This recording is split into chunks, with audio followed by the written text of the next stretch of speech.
Shalom, salam sejahtera bagi kita semua. Kembali lagi dalam renungan harian kita.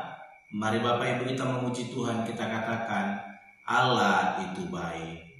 Allah itu baik, sungguh baik bagiku. Ditunjukkannya kasih setianya. Dia menyediakan yang kuperlukan, menyatakan kebaikan, menyatakan kebaikan, menyatakan kebaikannya padaku. Kasih setianya tak pernah berubah, dulu, sekarang, dan selamanya.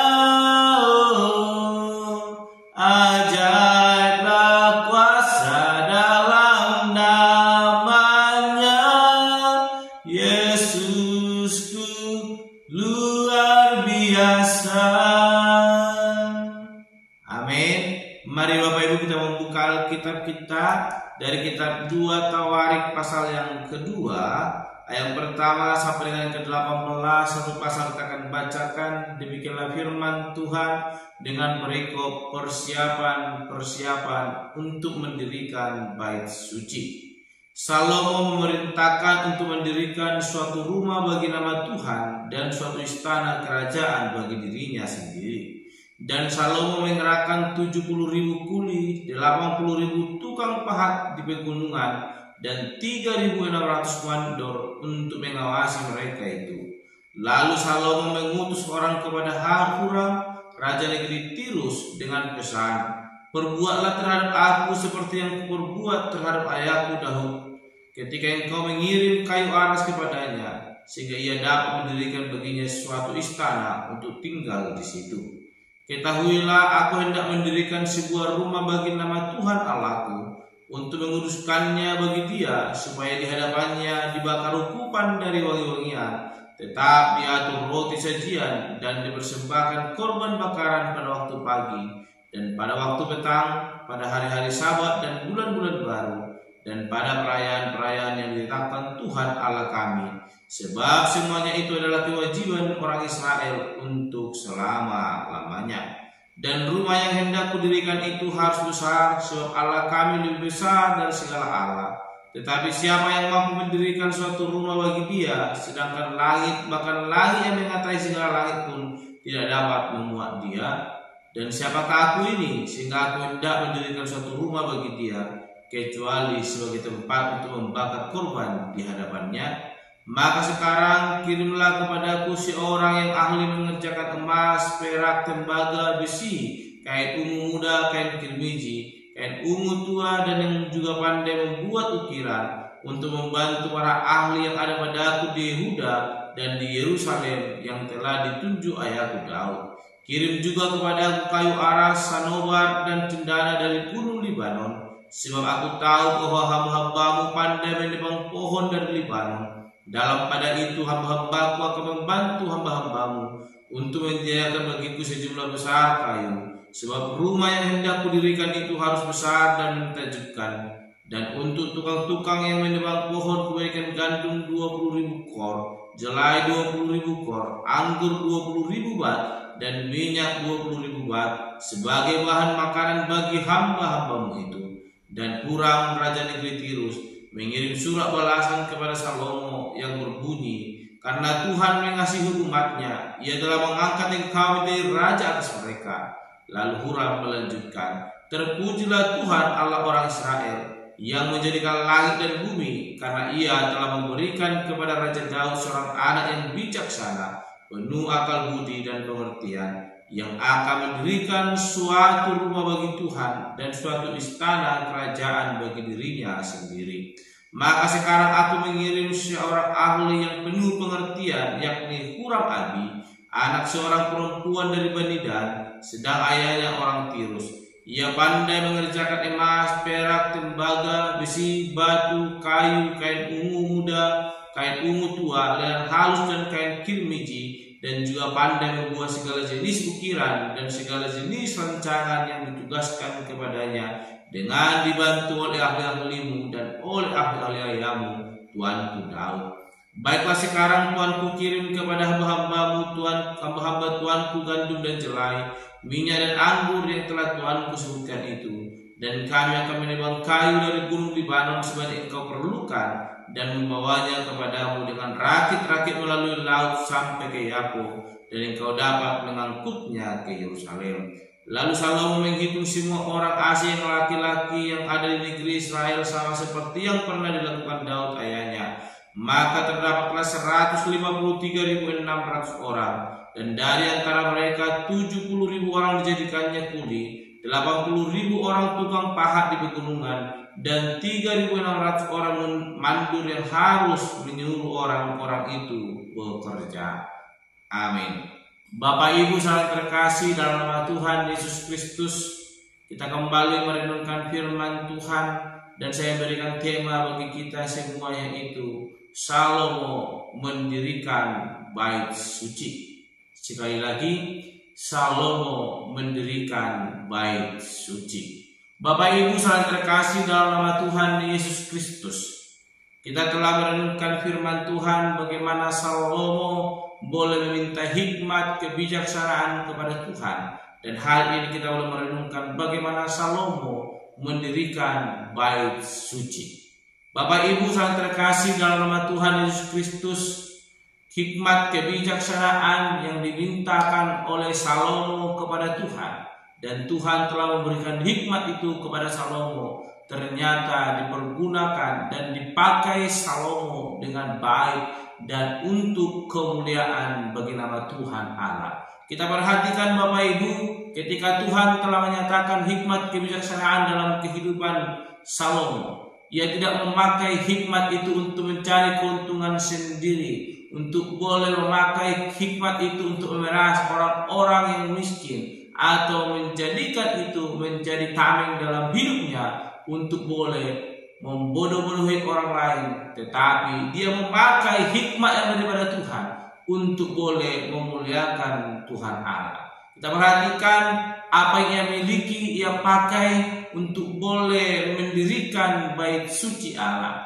Kita melihat bagaimana hikmat yang dimiliki oleh Salomo. Ia pakai untuk boleh mendirikan bait suci, dan dia telah menghitung orang-orang yang akan dipakai atau dikerahkan untuk boleh mendirikan bait suci itu, dimulai dari menyediakan bahan-bahan yang diperlukan. Kita melihat di ayat kedua bagaimana Salomo mengerahkan 70.000 kuli, 80.000 tukang pahat, dan 3.600 mandu untuk mengawasi mereka bekerja. Bapak Ibu yang terkasih, inilah membutuhkan perhitungan yang matang untuk boleh membangun sesuatu yang perlu kita inginkan.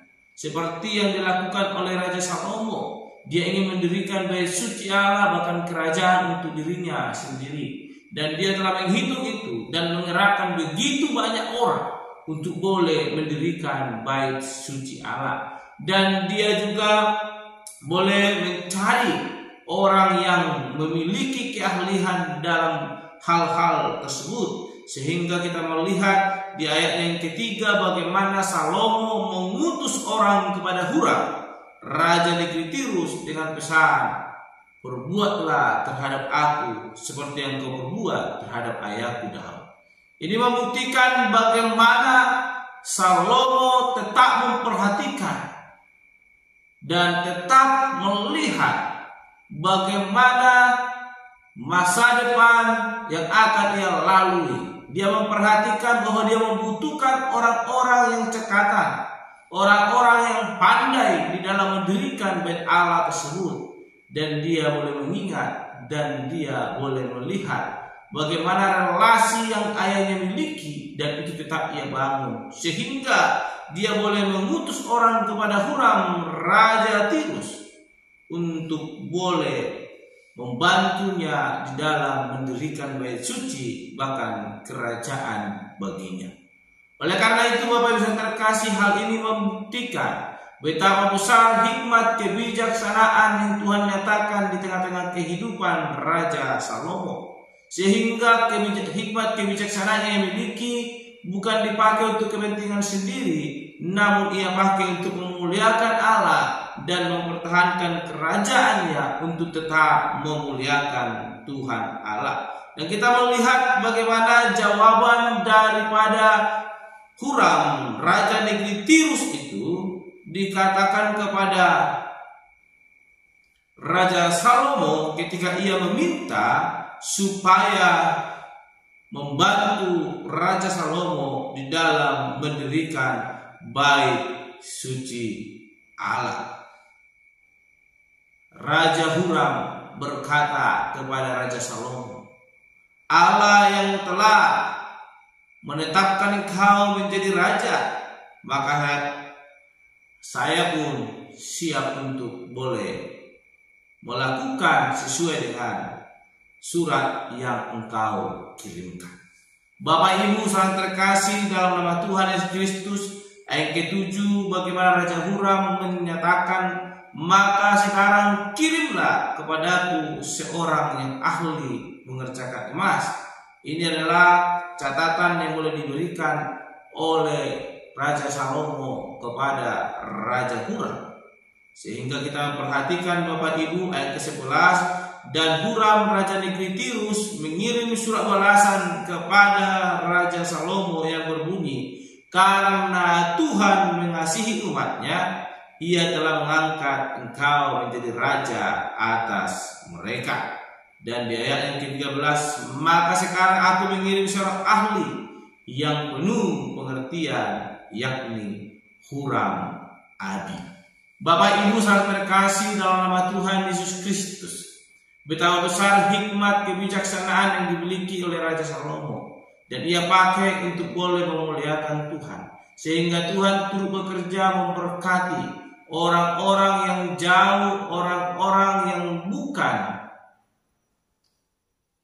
dari orang Israel. Tuhan pakai untuk menolong Raja Salomo dengan hikmat yang memiliki, bagaimana ia menulis surat, dan surat itu membuat hati Raja Huram, yaitu Raja negeri Tirus, boleh tergerak dan membantu proses pembangunan bait suci Allah. Bapak Ibu yang terkasih, apa yang boleh kita dapatkan dalam perenungan hari ini?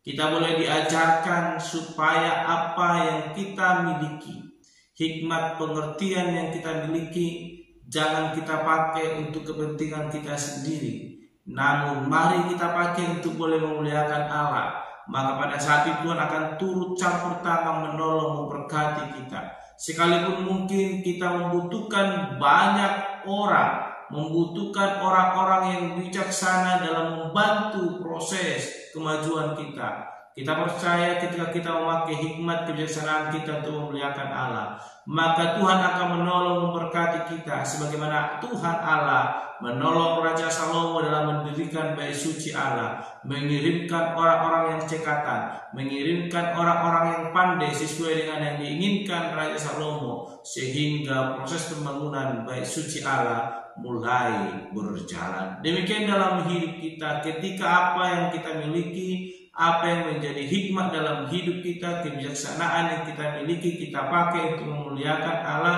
maka Tuhan Allah akan turut campur tangan memberkati, menolong kita. Dan apa yang kita rindukan, yakin dan imani, Tuhan akan boleh menjawab itu indah pada waktunya.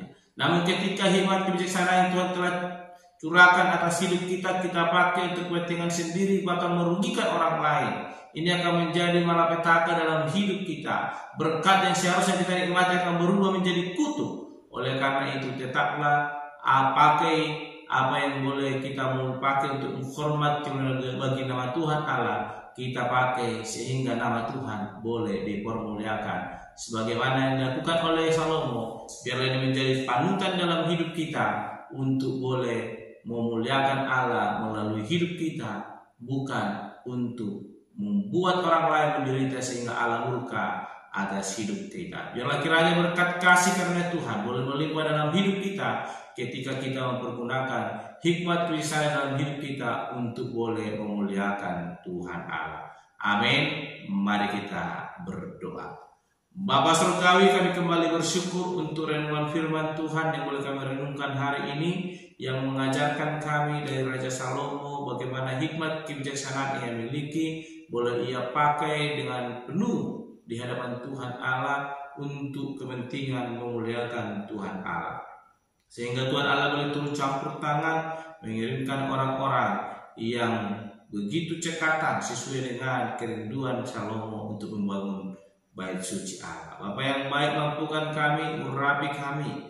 Apa yang boleh kami miliki, hikmat kebijaksanaan yang Tuhan curahkan, boleh kami pergunakan untuk memuliakan Allah, bukan mencari kepentingan sendiri, lebih untuk boleh merugikan orang lain. Tapi ajar kami biarlah lewat itu kami menjadi orang-orang yang senantiasa diberkati Tuhan, yang dimana apa yang oleh Tuhan curahkan dalam hidup kami boleh kami pergunakan untuk boleh memuliakan Tuhan Allah. Terpuji Engkau Bapa, termulia namamu. Dalam nama Yesus Tuhan kami berdoa dan menutup renungan pada hari ini. Haleluya. Amin.